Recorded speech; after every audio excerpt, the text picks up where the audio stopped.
Hey, welcome to the pre-show. A pre-show. I've got me some iced tea. Iced tea.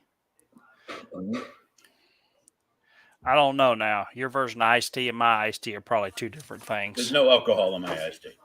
Oh yeah, there's probably damn fruit in it though, isn't there? No, Some freaking orange or lemon or some crap. there's a flavor in it. Yes. No, Yeah, I it think it's just. should have a flavor in it. Tea. It does have a flavor. It's called tea. Relax there. Your redneck's coming out. Something. I was tired, dude. Mine's over here. So we've been going through boxes like crazy, and I'm going to be selling a whole bunch of crap. So Really? Yeah, a ton of stuff. I saw all your action figures. And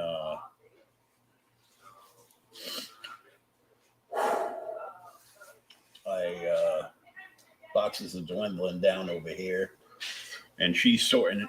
She's been awesome sorting stuff out, and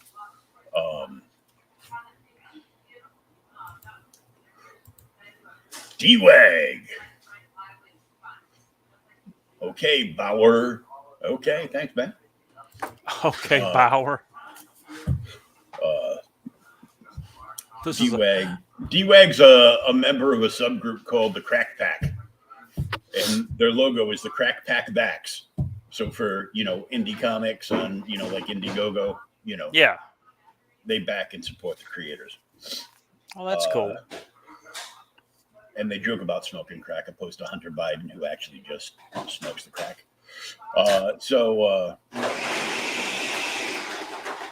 One of the things I found was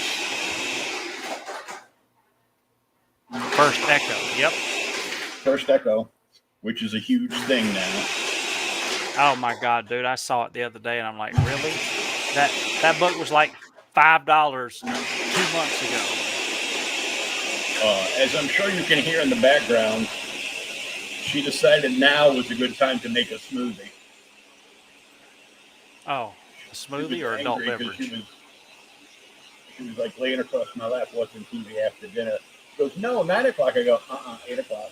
Again, how come I can't keep track of them? Like, well, the only one that's 9 o'clock is Monday with Sean.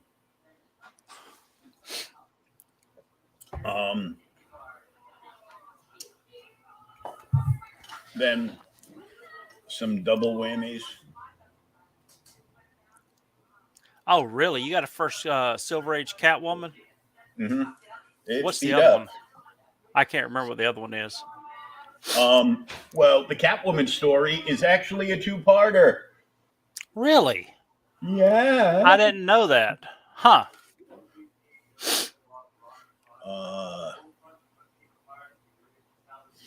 So, first and second Silver Age Catwoman. Damn. Sweet. Then I didn't think I had this, and then I found. Really? It's went down in price, but it's still a fortune. Oh, you got both of them? Because it's a 2-part story. So 9 and 10.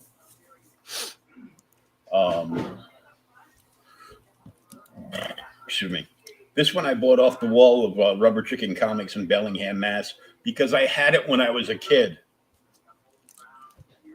So this is just a little kind of like, throwback for me. Oh, yeah. It's ASM below 200. It's good. Yeah, it's 143. They had a very fine 8.0, 25 bucks. I did not pay that for it because I used to go in and drop like $200 or $300 because I used to go in there just for wall books. I know it's not his first appearance because that was in Spotlight magazine, but Star-Lord. Then I got a World's Finest 166. Well, thank you, baby.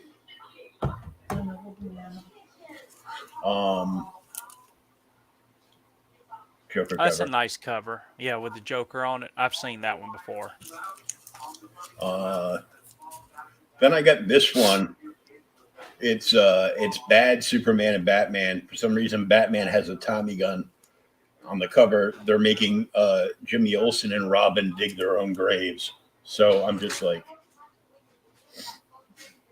it's not an Damn. expensive book, but But it it's was a like, great cover. it's a great cover.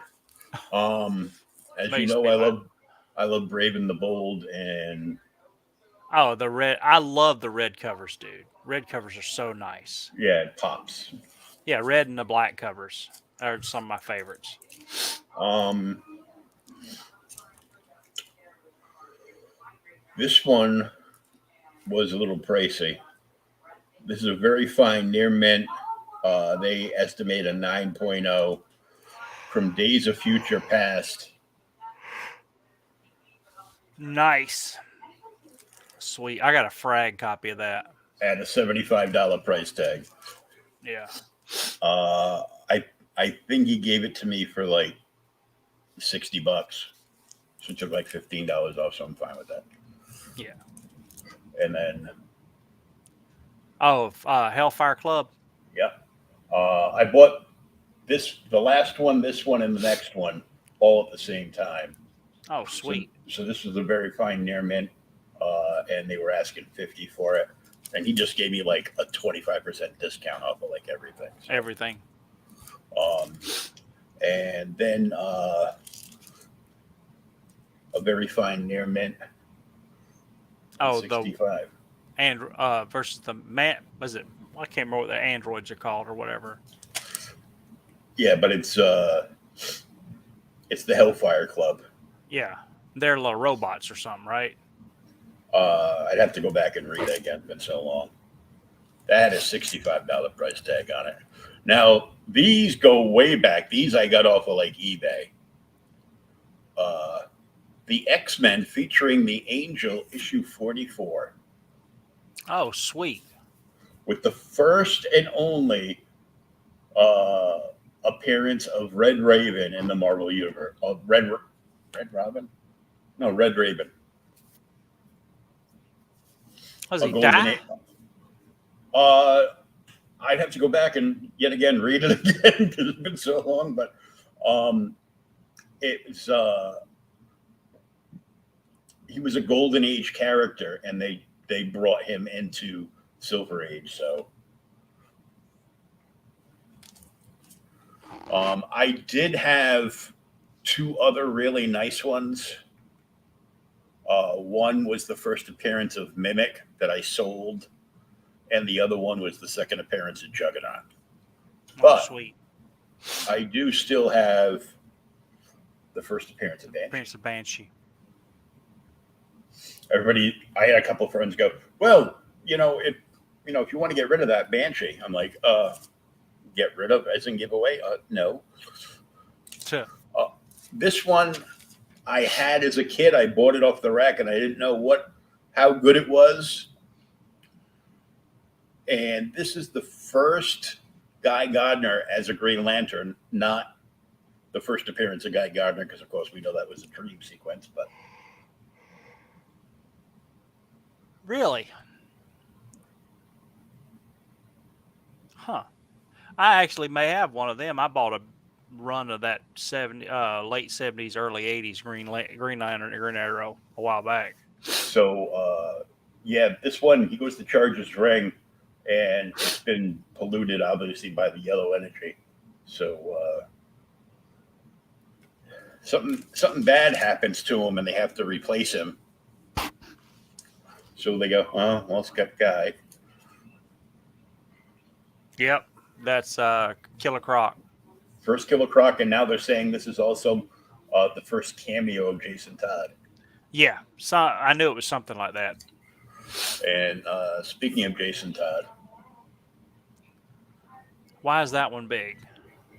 Now, this one is like the first appearance of Jason in action, but he's not wearing the Robin costume. He's wearing something else. that's like Batman 430 or something, isn't it? 457. Jason Todd or Tim Drake? maybe it's Tim Drake. Yeah, because Todd died in 424. So yeah, this is Tim number Drake. 3. See, this is a big one because of what happens in it. Yeah. But this is just like run of the mill now.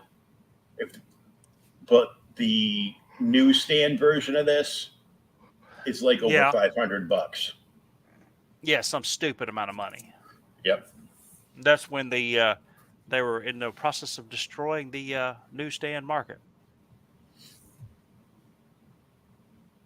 Oh, sweet. Like what could be first, could be second, could be third black suit. Well, they all came out of the same. I know. Depends The on which first, one you picked up. yeah. Well, so first black costume. This tied because ASM was supposed to come out first, and they had a problem shipping it. So this actually hit like the week before, but because of the supposed ship date, so tied for the first black costume in a regular in a regular title, and then Found you was 256 or something like that. I can't remember. Yeah, 252. And oh damn, Secret Wars. Oh damn, Secret Wars. You got 2 of them. Sweet. I sold one. I didn't know how much it had gone up. I sold one last year for like $80 shipped. How much is it now? A lot more. A lot more. Really? Rated, obviously, but I still have 3 of these. These 2, and then I have a full run of the actual Secret Wars. Yeah, I think I've got 2 copies. One of them's fragged, and the other one's real nice. And I had the real nice one signed by Beatty. Oh, nice. I got an old detective issue 348. Oh yeah, that I think I got mine. Mine's nowhere near that nice. And I have detective, not the one we're doing tonight, but thank God. It is $4.90, and it's one of the dollar ones, and it's got Talia and Raish, and somebody, some dude kicking fighting. And then lastly, Batman 323, the return of Catwoman in my favorite costume. Oh yeah, the classic costume. That's the best one. I mean, I love Balance like redesign because it makes more sense. But that costume that made her, classy. So I found all of those. I'm not sure what I'm selling, but that's a chunk to sell. I'm thinking about this one because I pulled mine out and put it in freaking Mylar because I was like, really? That's just crazy. What's it up to now? It was like 200 when I looked at it. It's probably more now. It's like the Thunderbolts. I got a first appearance of Thunderbolts that I read when it came out, put in a freaking bag, and it's been in a box for 30 years. And now everybody wants it. 2 years ago, that was a $10 book. And now it's an $800 book. It's not that high, is it? I saw it.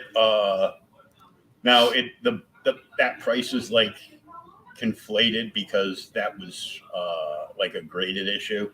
Yeah. So like, I mean, I've got mine. I came across it, but I mean, I found that one. I found that I have the Hulk variant where it's She-Hulk on the cover and the Pulp Fiction cover. Yeah, I've got that one. Yeah, Hulk Fiction. Yeah, Hulk Fiction. Is that a variant? I guess that one's like worth a lot of money just because to me just because of She-Hulk on the cover, the Pulp Fiction thing, and the Pulp, the Pulp Fiction thing. So yeah, that was a variant. That wasn't like the regular cover. Dang, cool. Well, I have been the reason we haven't done the podcast, dude. I have been trying to finish up the remodel on my kitchen. Mm-hmm. I am 99% done. I got to paint. I've got to put the backsplashes in. I fought for like 3 days on the plumbing. Had to cut the water off the house, cut the plumbing off.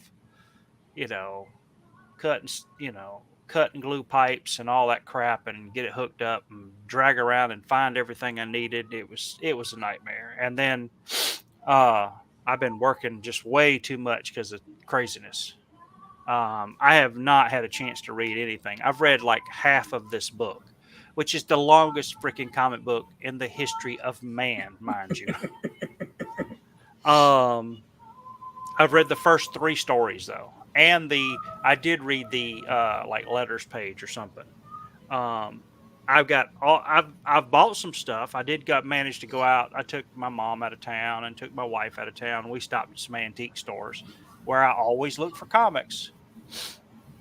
So I did find a few things, and I ordered some stuff that come in, but nothing as cool as what you've got. But I guess I'll show you. Flash that not safe for work thing first. Hold on. Let me find that. Boom, boom. There we go. All right. Well, this one's safe. The next one's the one won't be. I did find this. It was like $2 at an antique store. It's real nice shape. A Dazzler 3, Dazzler versus Dr. Doom. Yeah, that's just a ludicrous book. Hey, it was $2. Like, what the hell's what's Dazzler going to do to Dr. Doom? Nothing. Yeah, make him mad. Yeah, just teach him how to disco dance or something, because it was way back then. Yeah, I'm trying to remove this sticker on this plastic. We don't want to mess up the view. I've already got a copy of this. I don't think I've ever showed it on the site, but this was like $4. It's pretty nice. I'm not gonna say it's near mint, but it's it's very fine at least. It's more than $4. But this is a copy of a title you may not even know of. It's by Dark Horse back when they first started out. So this is a Chevelle Noir #1. Oh yeah, I know the first title. Issue with our Dave Stevens. Hold on, we got to blow this up. So there's your beautiful Dave Stevens cover. Try and find a print of this. The prints are like $350. They were only at San Diego Comic-Con, and he signed them all. That book is going to be, like you said, way more than $4. There's some $50 to $75 online. There were some that are a little cheaper that were really messed up, but it depends. So here's a new one I ordered because I want to read it. Oh, yes. So, Last Ronin. I just found out that Turtle Man himself sold a bunch of those with sketches and SIGs on the tip plate inside. Really? No, you'd know because it would have been like right in the front cover. Yeah, well, I didn't get lucky then. Dang it. But yeah, I've got like third prints of like the first 2 or something. But I definitely want to just get the hardcover so I can finish reading it. Yeah, that's my thing. I wanted to read it, but I was looking at the cops, third prints, even they were expensive. So I was like, oh my God. Now I got a whole lot of these, so I did not bring them all out. Hey, Cross Comics, how are you? Hey, man. These were like $1 a piece. That's why they're not even in bags. They're worth more than $1, but hey, that's what you get when you buy at the antique shop. So I got some Superman family. Oh, nice.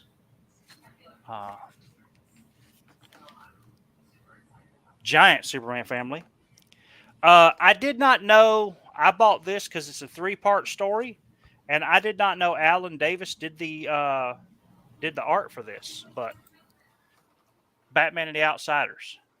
Oh yeah, I've got that whole run in reprint in black and white. The the cheap versions. Yeah. I mean, they were $1 and they were real nice shape. So I'm like, okay, I can pick these up. Now I did get, I found this same thing. This was like $5, but I want to reread it. But this is, remember Batman like 414 to 418 or something? Oh yeah, Batman versus KG Beast. the first, yeah, KG Beast is in KGB, but Yeah. I guess he could also be considered a KG Beast. KG Beast. Just a sweet House of Secrets. Oh, nice. I found a bunch of those really nice covers, Kaluta covers, that kind of stuff. But I mean, just they were all like $1 a piece. We read this one on the podcast, people, but they did a trade of it. I didn't know this, so Nice. it was like $3. And the only big thing I got that I was gonna, well, besides the Cheval Noir #1, I ordered this to reread it before I see the movie. The new printing of it. Mm-hmm. But this was going to be not that one, but this next book was going to be one of my picks coming up, and I ordered it because I didn't know they did a collection of it. And when I found out, I went ahead and ordered it, and got it cheap on eBay. But Jack Kirby's Challengers the Unknown. Oh, nice. From like '56, dude. It's a long time ago. But yeah, I haven't had a chance to read hardly anything. I've just bought some stuff. Been busy with everything. Yeah. So let's jump into the main show. Yep.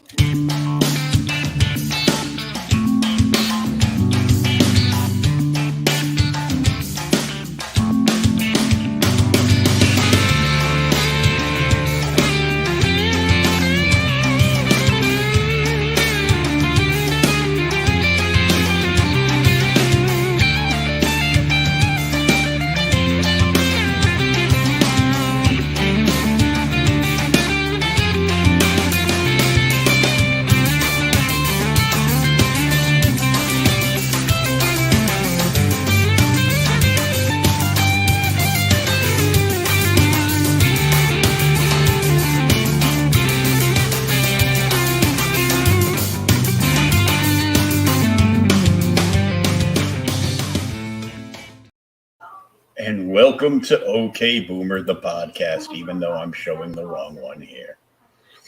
I didn't. I'm like, oh, I got to change the background. And I'm like, oh, yeah. And then I'm like, looking, I go, oh, wrong show. There we go. It's us, the Boomers. Well, it's been a little bit. We're actually Gen Xers, but we're starting to get cranky like Boomers. Sometimes I feel that way. Yep. Like I said, dude, I read the first 3 stories of this. This book is insanely long for 50 cents. Yep. And I understand it's like, 6 stories in here, but it's a lot.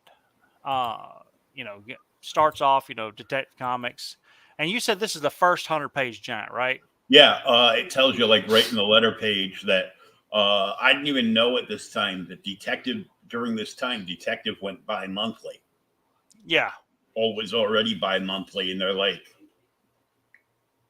what are we going to do? Trying to save it. Yeah. Yeah. So 85 pages. No ads. If you saw that right there, 85 pages of story. Mm-hmm. That's crazy. But of course, a lot of it's reprints. There is a lot of new stuff in here, though. And it says 74. 73, 74, 438. What's sad about this? I was like 3 when this came out. Yeah, I was like 1, maybe, or 6 months, something like that. I wasn't old. But what's bad about this is, all right. So we got Batman. It's his book. Green Lantern, Atom, Manhunter, which, dude, I thought about looking this up because I did go back and look at all the stories, even though I hadn't read them, I hadn't finished.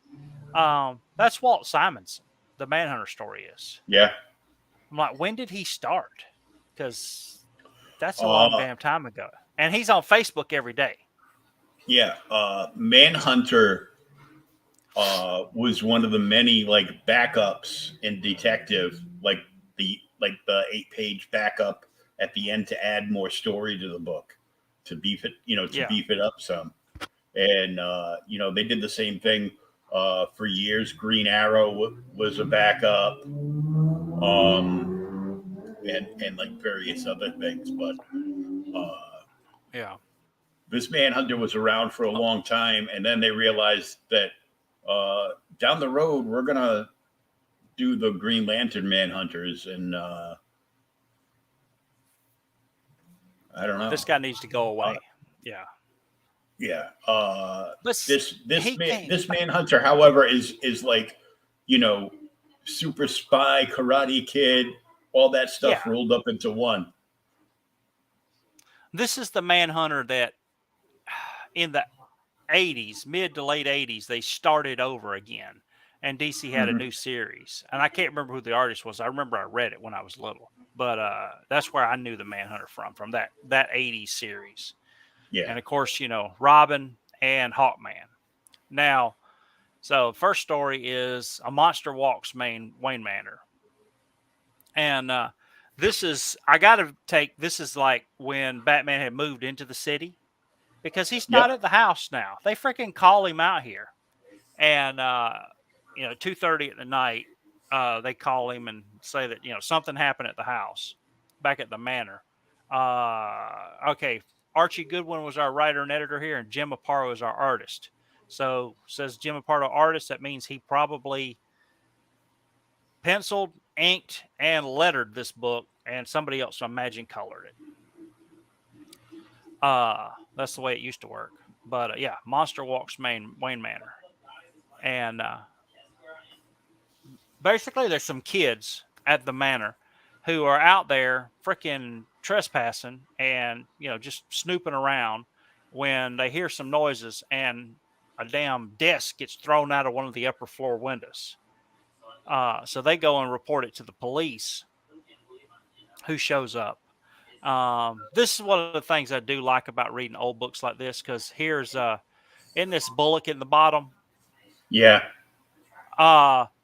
I did not know Bullock was a regular character in the Batman and Detective Comics until I started reading older books. I always Mm-hmm. thought he was somebody who was made up for the freaking TV show or the cartoon. Yeah. And I love that Bullock has a real personality, and he's been in the comics forever, like Gordon. But so yeah, they call and let the police know. So Gordon shows up, and of course Bullock does too. And he says there's no unknown, and they're going to go in there, get away from the ghost hunters that are wanting to look at the manor and find out. They think it's haunted because Bruce. That's why Bruce left it, supposedly, or whatever. And finally, Bruce Wayne does manage to show up. They've contacted him, and he's there to see what's going on at the house. And we find out that he was actually informed earlier that the break-in was there and something was going on, and his butler Alfred goes to find out what's going on. But Alfred has been knocked out, and when the police actually show up, that's where they discover him. So that's why they've contacted Bruce, who then shows up, who doesn't appear to be really upset that Alfred's had the hell beat out of him by a monster. Yeah. Of course, and Alfred gets attacked and hospitalized, and then they're trying to figure out, who else besides Bruce and Alfred would be in Wayne Manor. yeah.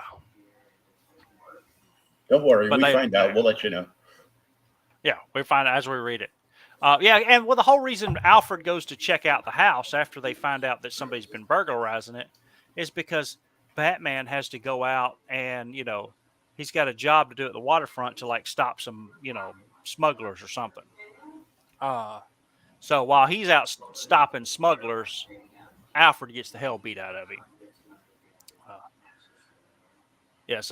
this is our past story where Batman has actually made it to the docks, and now all this is in the past. So here's where we get back to the manor, and we see what happens to Alfred. So he gets there, and he opens it up, and he's going to go in and try and find out what the hell's going on, when he stumbles upon this like monster guy, who we find out later is, we'll tell him when we get to him. Yeah.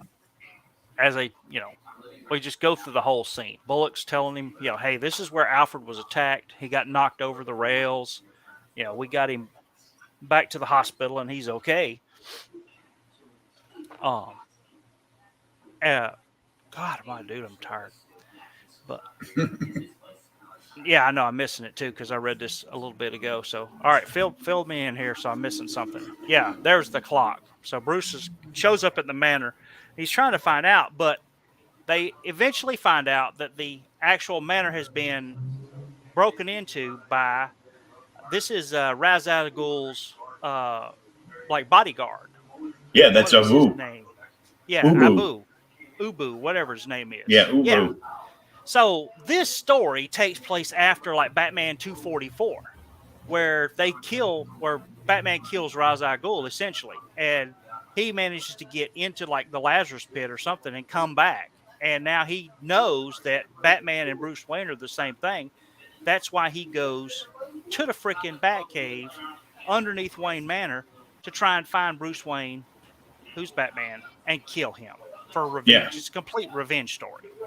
It's a revenge story, and this is part of the Ra's al Ghul story that I didn't know. So this is like a big missing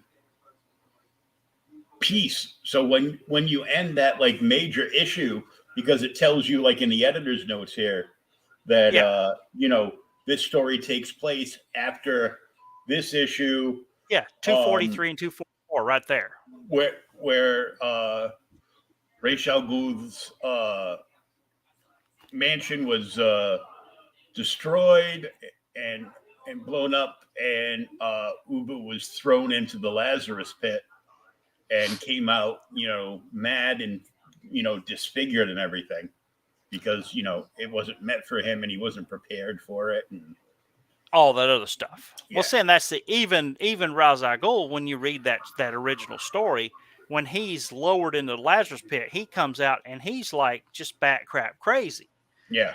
But yeah, 244. If we got somebody listening that's not familiar with it, that's that super famous cover where like Batman's down and Ra's al Ghul standing up behind him, and he's got like the bat cape and the sword, and he's got his hand is like doing a thumb down or something, Mm-hmm. and they're going to sword fight. Yeah, the swords in the dirt. Yeah, the swords in the dirt. That's it. I have that issue. It is beat to crap, but and it's still worth a fortune. and it was still like a $20 or $30 book because it's so major. And I mean, now it's like ridiculous. They reprinted it like back in the 90s is when I bought it, and I've got the trade. I'd have to dig it out and find it to you. But I've got it's called like Tales of the Demon hardcover or paperback that reprints all of that. Yeah, they did I think they did like a four issue series. I've got it. That reprinted that trade in the same thing, like the 4-issue arc of it. Oh, okay. Sweet. But yeah, so once Batman finds out what's going on, and that he's got to head out to Wayne Manor to actually find out who the hell's there, who damn near killed Alfred, and when he gets there and discovers it's Ubu, of course Ubu just attacks him, and they get in this massive ass fight. There at the top of the dang steps leading into the Batcave, and he manages to actually kick him. He kicks him off the steps, and he falls down, and he gets impaled on a damn spike there. I think it is where they say. Mm-hmm. So he's, he pretty much dies, and Batman just leaves, and he's like, hey, he leaves because there was a monster there, and he found that there's only men, and he heads out. It's a cool story, and it does fill into a lot in between those two issues, Mm-hmm. which is nice. Um, Sadly, I think it's not as great as the original story, of course. And I know this is probably going to freak you out, but of the three stories I've read in this book so far, this one is not the best to me. Uh, No, but I did think this was cool because this is just like, you know, a it gap fills in. a gap Yeah. filler for that like major Ra's al Ghul storyline. So Oh yeah. I mean, for that part, it's cool, and the art's good. Storyline's pretty cool. There's a few good panels in it. Um, some of Arparo's art in this one's a little rough for me. But then that's where, if you actually get back, and I got the letters page I read too. I'll show you where they talk about the awards that were that month, that actual year. They talk about Aparo was nominated for, I think, Adventure Comics, and they go through all the comics he's drawing. Because, man, you've talked about this before. He was a freaking workhorse. He's oh drawn yeah. like 5 damn comics at one time in a month. Yeah, he had the work ethic of a Jack Kirby. It's crazy. But yes, this is a great filler-in issue. But yeah, I mean, I know what sound. It's just, to me, some of the other stories are just amazing.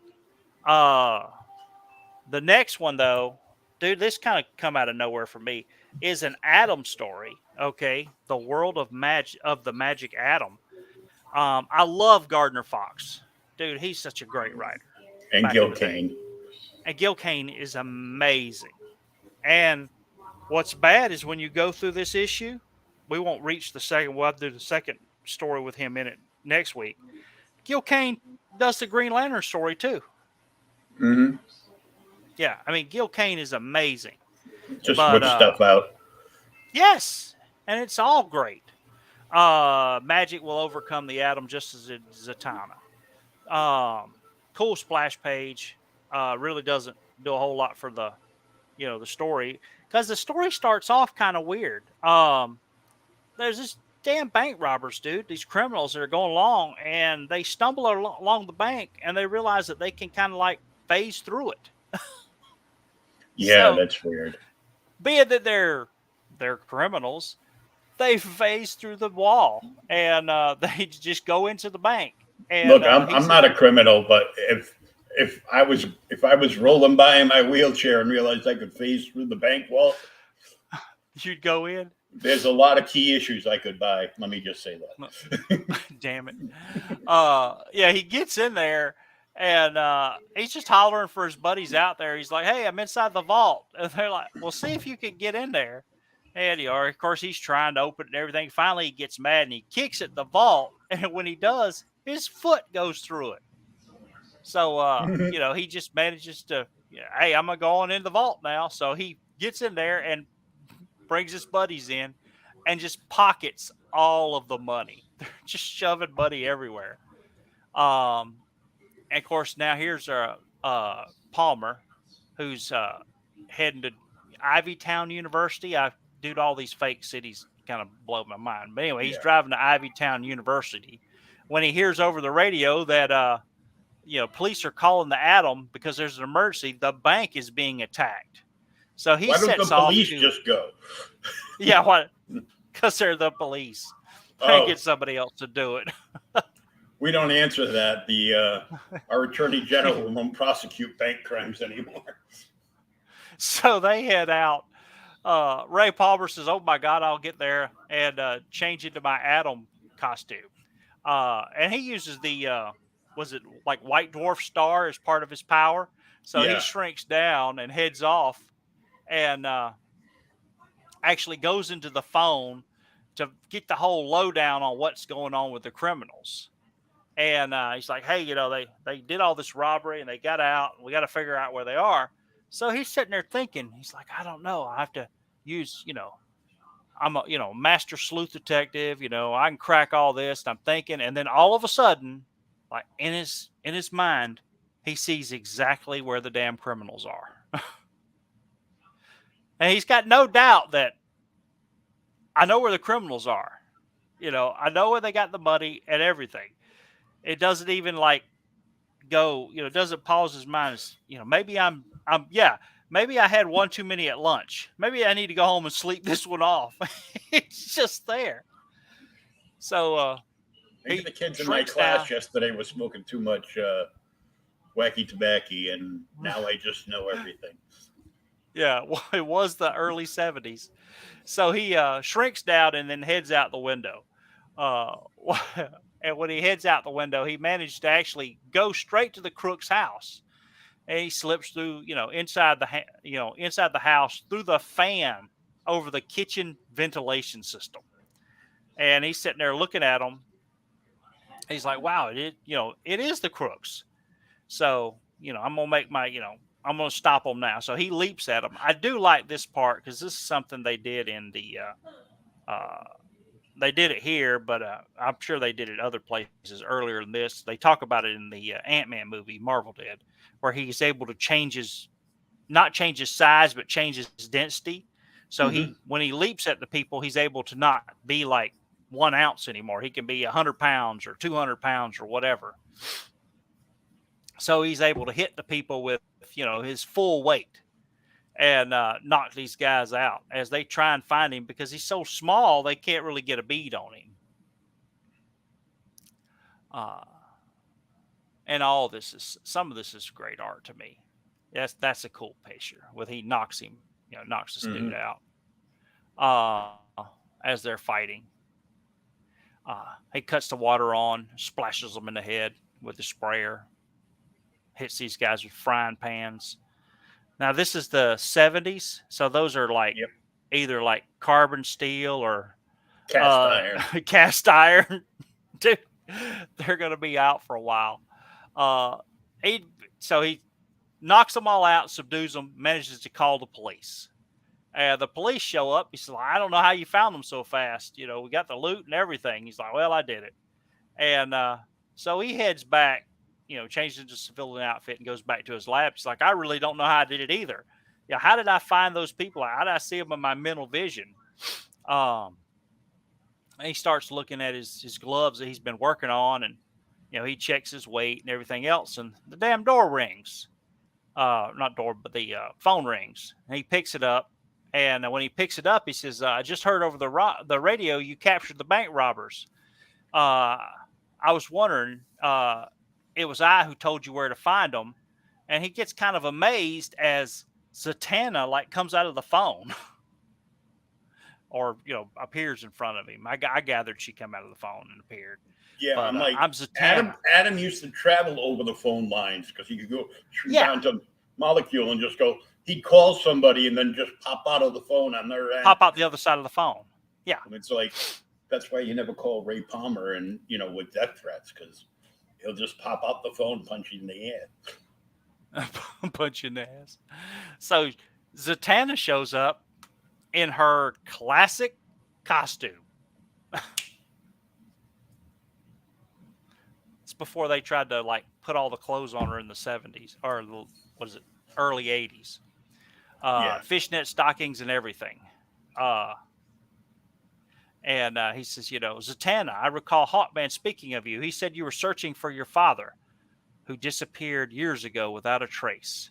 So the help of Hawk. This is one chapter of a very long story that was popping in and out of all the books in the DC universe, as a backup story. Yeah, and it's Zatanna looking for Zatara, and where the hell did Zatara go? And you find out because he does, they talk about, so he's talking about Hawkman, and, there's a note down here, see Supergirl, the girl who split in two, Hawkman, Hawkgirl, and they're Absorbicron. I learned he's nowhere on Earth. So I've gone looking for him, and now I've gone. She's come to see you because the atom can shrink down and go subatomic. So that's where they're going to look for him next. That's where she's got the idea. Um, and he tells her after she says, hey, I've used all the absorbicron, the vision, looked into it. I think that's where he's at subachromic, but I can't, I'm not, my magical spell will enable me to go, won't enable me to go subatomic, but you can go as the atom.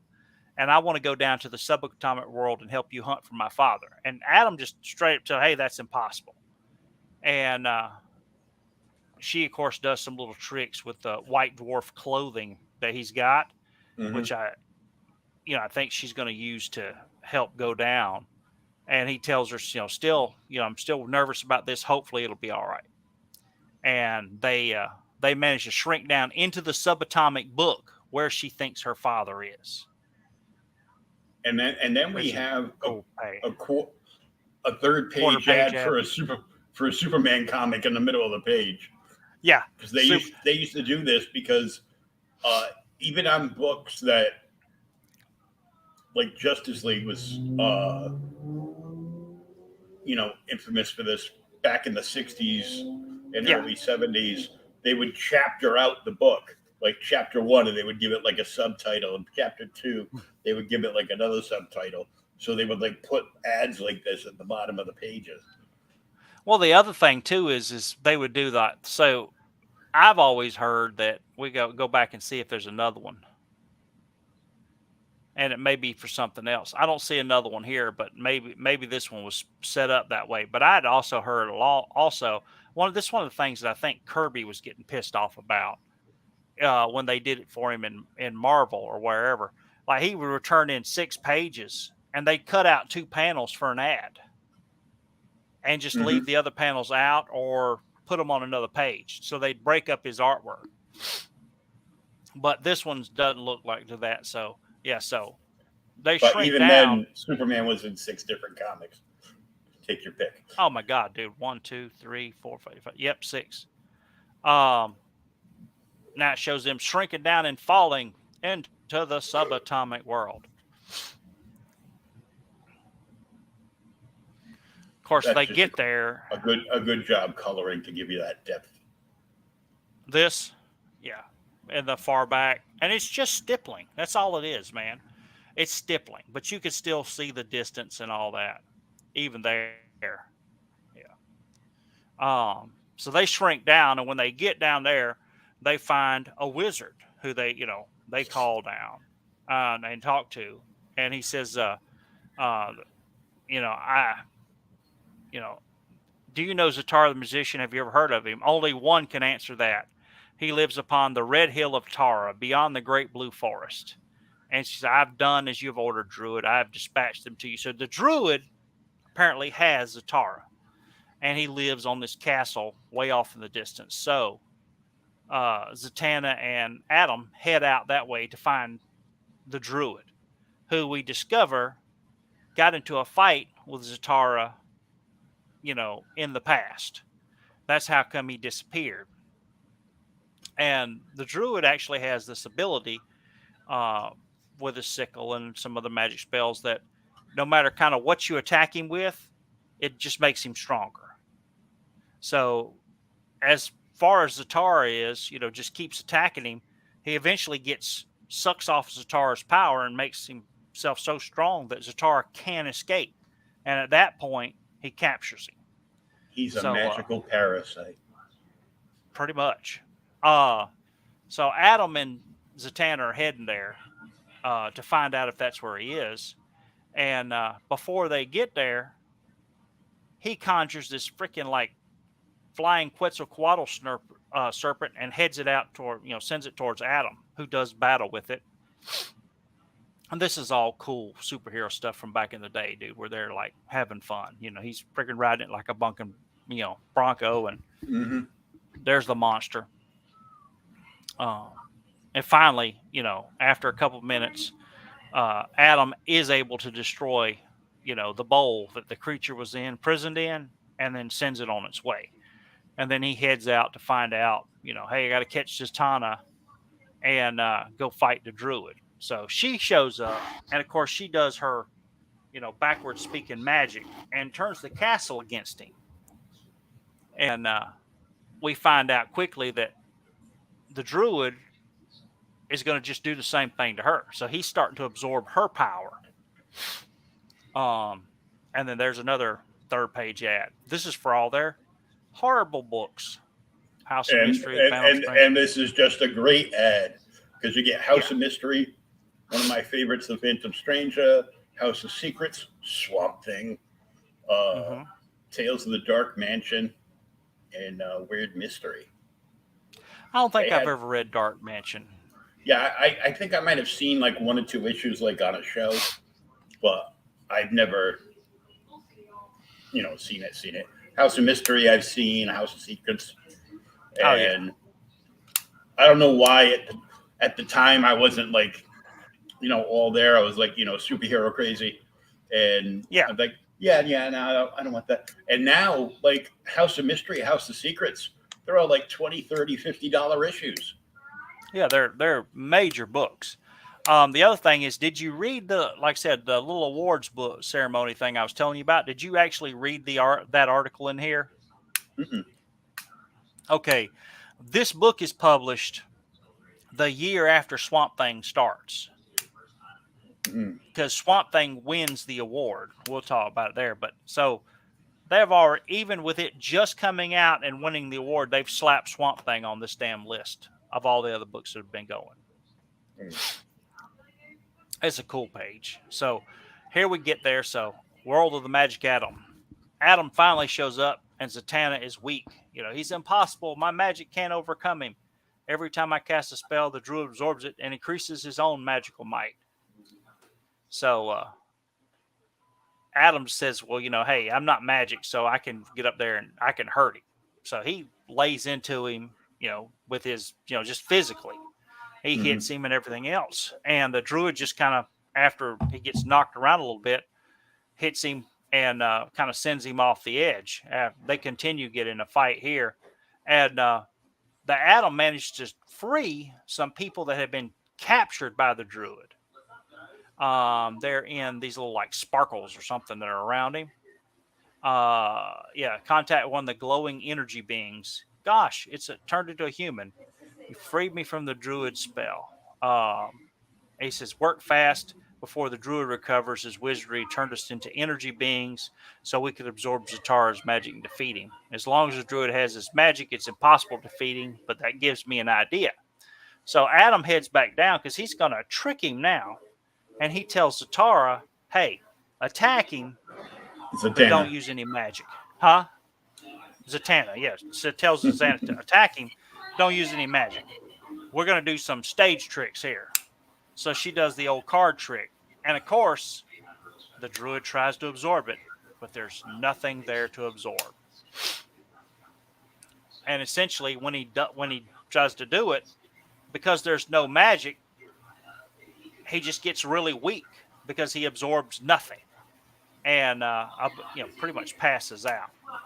And when he passes out, Zatanna and Adam go up there and they actually question the energy beings about what's going on and, where he is and everything. Of course, their dad, Zatanna, realizes dad's not here. So we've got to actually go back to the regular world. And they grow back up. And as they grow, Adam's all worried that she may die. And she actually uses her magic spell. It was powerful enough to save her. And she's there. And now she's going to go into the next story and see if she can get the Green Lantern or Flash or Justice League to help find her dad. And there's your half-page ad. Gets the help of Green Lantern and Spectacular Superman, number 272. And then Zatanna's quest after that continues in the February Detective Comics 439. I wonder if they did a big collection of that. Probably not. I did hear third time's the charm, I guess. They're DC is once again going to attempt to release a complete Phantom omnibus. Stranger omnibus. No. Sandman Mystery Theater. And the omnibus? Really? Huh. It's kind of crazy. It went for a long way, so. Yeah. I've got most of them. I bought them all off a big lot. I still have, and I came across it again. I still have the original store poster, like the big oversized poster that the store didn't want to put in the window. You go, oh, can I have it? Yeah, sure. I have an Aquaman poster, same thing. And I still have one of the original store posters for the wedding that never happened between, supposedly between Peter and MJ. Oh, dang it! That big Sienkiewicz poster. But here we go, Hawkman. Yep, Hawkman, the men who moved the world. Once again, story by Gardner Fox and Joe Kubert. Gardner Fox, dude, did some of the best sci-fi, like crazy stories back in the 50s and 60s. Mm-hmm. And Kubert is absolutely amazing. Yeah. I mean, just absolutely freaking amazing. He's got to be. They named the school after him. Dude, yeah. Well, I mean, the thing is, I mean, he did, and what's bad is he only did really Hawkman. He did Hawkman, Sergeant Rock, yep, like Tarzan, and a few of the like Barbarian comics, but no real mainstream books. I mean, I can't think of any big runs he did on Batman or Superman or anything else, but like you'd read like was it Tor? Kubert's Tor? mm-hmm. Tor? That's awesome stuff. But so yeah, we get a big scene. This is actually later in the book. There's like a damn spaceship. Somebody's shooting Hawkman with a laser, and he's gonna hit him with his damn mace. Yeah, but it's nth metal. Yes, nth metal. So the story opens, and it's at the museum, and there's this locked door there, and these like you see them, you think they're men at first are going to break in there, and then you realize these aren't men; these are like animal-headed people, anthropomorphized animals. So they're breaking in, and when they get in there, they approach the metal object in the ancient cultures room. This is what we see. It'll allow us to transfer around the planet and move it into its original orbit. So this device, whatever it is, in the museum will allow them to like teleport all over the Earth, and it will allow them to move the planet back into its original orbit about the sun, which we didn't know it had moved.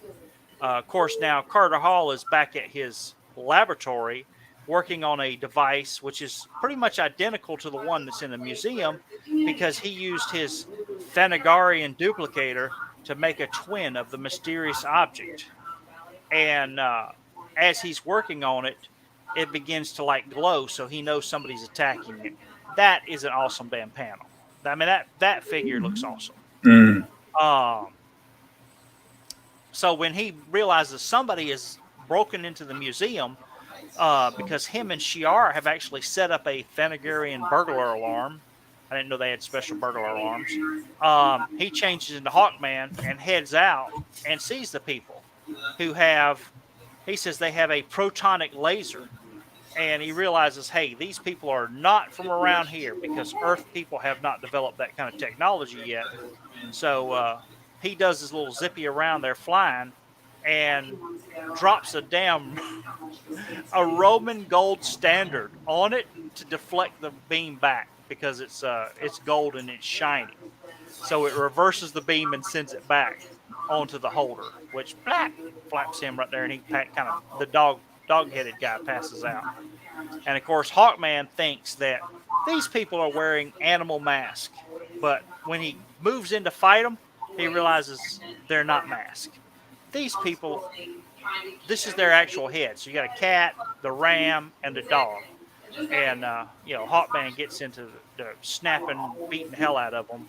And he says, when Shiara and I first came to Earth, we used to the Absorbercron to learn all about the Earth people and their culture or their knowledge.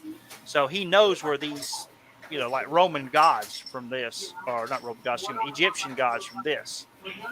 What's cool reading this story is they talk about Brave and the Bold 34 and 35 in here. So I'm guessing those were like the first appearances of Hawkman, the Silver Age Hawkman, anyway, which kind of make me want to go back and read them.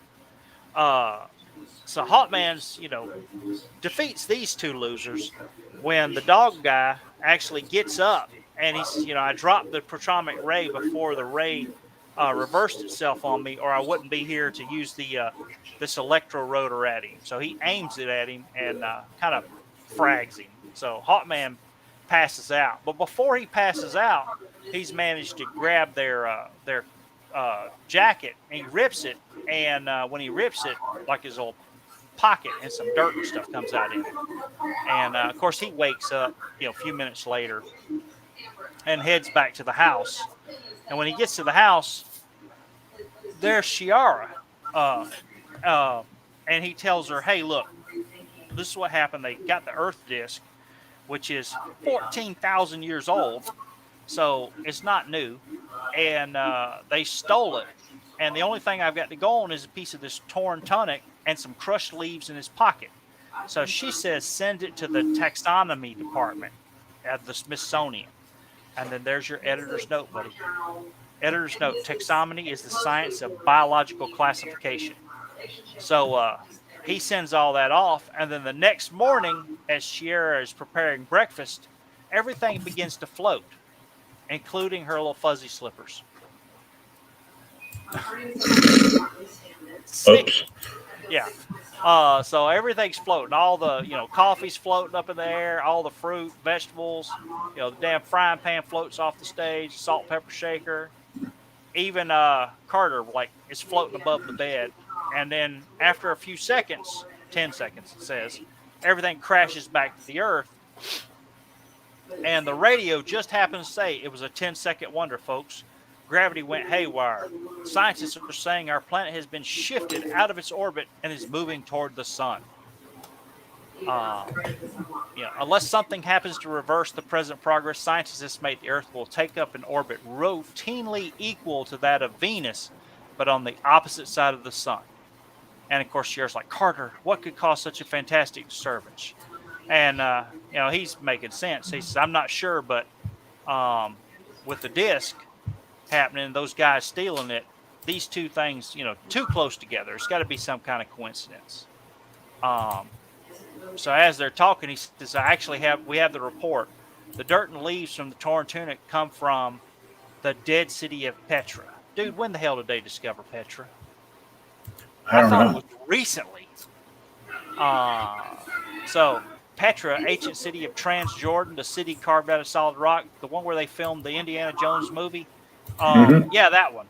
So Hawkman says, "Hey, we'll get this mace weapon, which we're going to say is made out of the ninth metal, because I'm guessing it's that." And she decides, "I'll take this Persian processional axe." So it's a ceremonial axe, but she takes it anyway. And they both decide to fly across the ocean to head towards Petra. So they got to be moving. Meanwhile, at Petra, we see our three animal-headed people who built this giant, machine and stole the metal disc from the museum. They're using it to power it. And we discover that the lost disc was recovered from the museum, had been stolen from here by grave robbers, so it was a pilfered antiquity. And then the museum bought it from, these pilfered guys on the black market with no provenance or anything else, and decided to put it in the museum. So the Orbitron has been in operation. This belongs in a museum. Exactly. So the Absorbitron has been in operation for a few hours, and we discovered that they're moving the Earth back to where it was like 14,000 years ago. And there's a city under the ice at the Antarctic, which was at one time the freaking tropics. And they're going to melt all the ice, speed up global warming, and then they'll be able to free all their people. And we find out the story that they were put in stasis tubes. Yep, suspended animation to wait until one day that they could actually come back and save their people. And while they're telling it, finally somebody comes in and lets them know, oh my God, the flying man who attacked us at the museum is headed this way with a female companion. And they actually have old, cool spaceships from like 14,000 years ago. So they hop in them and they head out to do battle with Hawkman and Hawkgirl. Dude, his art is so good. It's just stupid. Oh, yeah, his battles. And it doesn't look... I mean, none of these layouts look like the Kane layouts or the Aparo layouts before. Mm-hmm. He just has a completely different style. And, of course, Hawkman goes out. They do battle. He managed to, knock the hell out of some of these, brings them down with his mace. She actually gets a good whack in on one or two of them with her axe there. And finally, they've knocked all the people down, the humanoids back down to Earth, the aliens, who are now trying to attack them with the proton rods. And Hawkman and Hawkgirl grab them. And they actually subdue them and stop them. But they won't talk to them. They say nothing. And Hawkman's even like, hey, they won't telepath their thoughts to us. They don't know anything. We don't know none of their plans. And then they hear a loud bell in the background. And finally, the dog-headed guy, the leader here, says, now I'll tell you after he hears the clang. That's the clock signaling the Obotron machine has been in operation for one of our days. Now, nothing can send the Earth back to its orbit. Landstar will be soon free of its tomb of ice. So that was the whole point. If the machine was on long enough, it would actually lock the Earth in the old orbit and nothing could stop it. But Hawkman is like, hey, he starts talking to him. He says, well, you made some miscalculations. We're in our time. Our day is like 6 hours longer than your day. Mm-hmm. So I'm going to use the machine and return to Earth back to its, the Earth back to its normal orbit. Everything will be saved. And then they turn over these people from 14,000 years ago, these animal creatures, to the UN. We're going to let them decide what to do for it. And, of course, Hawkgirl's like, hey, another exciting, another exciting adventure. Yeah. These are long issues, dude. But that's kind of the end of it. That was an awesome story to me. Art was great. Gardner Fox was cool. Mm-hmm. But that was cool. There's another third page ad, dude. Erupting into the third dimension. DC Batman's tabletop diorama series. I remember they made a bunch of the Sergeant Rock stuff too. Yeah. Something I saw from when we were little or kids younger, and I saw it on Facebook the other day that the guys were looking for. Do you remember Muscle Men? Yeah. The little pink dudes? Mm-hmm. Some of those suckers are worth like hundreds of dollars a piece. It's crazy. We had boxes of them. And I'm like, dude, all that crap got thrown away. The little pink dudes. Yeah, because it was all garbage. So it was like, you want these stupid things anymore? Nope. Yeah, it's like Garbage Pail Kids cards, or Garbage Pail Kids. Mm-hmm. Yeah, those stupid cards are worth a fortune. Yeah. Yeah, that was the last story I read in the book. Now, I did look through the other stories. We'll have to read them and we'll finish it next week because this is page 61, people. What was funny about this is an old reprint story. I don't know what actual issue it's from, but it's Batman with Robin the Boy Wonder. Story by, do you notice this? Shows you it's 74. It's after Bob was starting to lose some of his influence, by Bill Finger, art by Bob Kane and Joe Gella. Mm-hmm. Like, it just used to just say by Bob Kane. Yeah. So yeah, we'll have to do this one next week, but I'll show you the page I was talking about. Yeah, behind the scenes at the DC Comic World. Yeah, so they talk about the Shazam Awards by the Academy of Comic Book Arts, and they give out all these awards. So they give out one to Julie Schwartz for bringing back Shazam, and they give out one for Gerda Gattel, who is she was a proofreader. And apparently Schwartz was so long at comics. He actually brought Shazam back in the 50s and then brought him back again in the 70s. Mm-hmm. But the thing that got me is up here.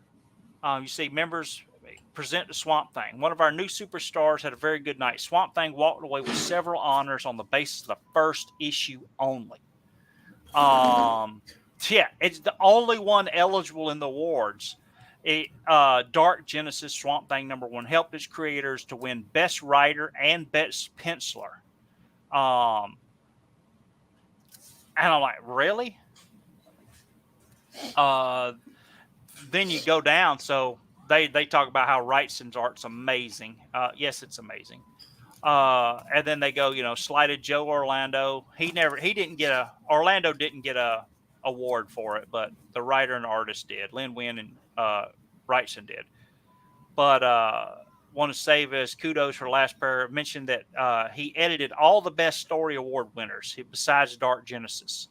The Demon Within was from House of Mystery 201 by Jim Albana and Jim Aparo. And then Jim's art is in every issue of Brave and the Bold, Detective Comics, and Adventure Comics. Oh yeah, that's the one I sent you. That's it. But no, I read that and I was like, wow. It's pretty freaking amazing. Dude, he wrote and drew so much. Oh yeah. But yeah, we'll get because I've got them all here. I just got to finish reading them. Yeah, there's that other one by Gil Kane, Joe Gella, and Gardner Fox. And then the Manhunter story was the last story, which is, like I said, is Archie Goodwin and Simonson. Yeah. But yeah, for 50 cents, that's a hell of a lot of reading. It's like, there it is. Back in my day, we got our money's worth out of stuff. Yeah, it's because back when we were kids, 100 pages is worth, 50 cents. Now it'll cost you $25. Well, the thing is, like I said, I took out all the ads pretty much and the letters page. But even taking out all the ads in the letters page, it's a 100-page book, and 85 of it is story. 85 story pages. Yeah, which is crazy. For 50 cents. Come on. That's why I've been so busy. It's like, whoa, trying to read it. But yeah, we'll finish it up. I'll read it, and then we'll get back on a regular basis, and then I'll pick something out for next week. It won't be no 100-pager though. But yeah, I do think so far of the 3 stories read though, the Hawkman is easily my favorite, and it may be just because of Kubert's art. Yeah. Hey. That's what we need to read, dude. We've never done a Sergeant Rock story. We did a Brave and the Bold with Sergeant Rock and Batman. Yeah, I was going to say we did with that one, but that was the one. Did Kubert do that art, or was it Aparo? Aparo. That was Aparo. Well, we hadn't done a real. Aparo. So we haven't done really done. We haven't done a Kubert Sergeant Rock. Sergeant Rock. And he only did like 300 damn issues. Yeah, and plus, like, Men at War and the Haunted Tank and all this other stuff. Yeah. Did he do all of the war books? He didn't work. He worked on at some point or other. He worked on it. I think all of them. Yeah. I mean, see, Like, he's like, to me though. I mean, he's got that awesome style. But there's another guy that does awesome work that we've never really talked about. That kind of did the same thing for Marvel, and that was oh gosh, Joe Severin, Marie's husband. Dude, he does awesome stuff, but everything he did was like either horror or war. He did like 2 issues of Hulk or something. That was it. But cool. I will read the rest of it, and like I said, we'll get back and do it next week. cool. So thank everybody for popping in. D-Wag Cross Comics, Eric VT, and all you lurkers on Twitter. Yeah, we've been gone for a while. Kind of get back in the swing of things. Yeah, we took a hiatus to give Thomas a break to sleep about 5 hours a week. So 5 hours. That's about it feels like. it's about it, right? So we'll catch back up next Thursday, 8 p.m. Eastern, and we'll finish off this humongous issue of Detective Comics, which is the first one to go 100-page spectacular with all the multi-stories in it. So,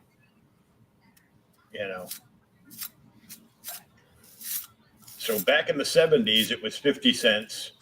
And in modern age, where they just fill a book full of reprints and put it on the shelf, it's it's $10. $10. Yeah. When they were putting them in like Walmart or Target, they were putting them in Target for like $10 a piece. Those were $7.99. Yep. Mm-hmm. I've actually, some of those are worth some money because the first stories are always new, but the rest of them are reprints. All right, buddy. We'll talk soon. Eric is one of the sellers on Facebook. Does a couple shows a month, usually like on a Sunday night, but it's way too late for you because he starts around 8-9 o'clock, but it's Pacific time because he's out in Cali. So. Oh, Jesus Christ! So it's like 11 o'clock. Yeah. So it's 11 o'clock start time, and it's like no. So if you see something you like, just look at the previews and DM them later. Hey, did that sell? Yeah, it did. Okay, thanks. Bye.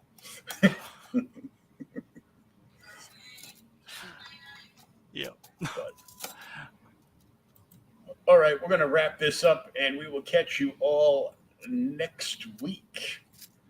Have a good week, and hey, read some old comics, would you?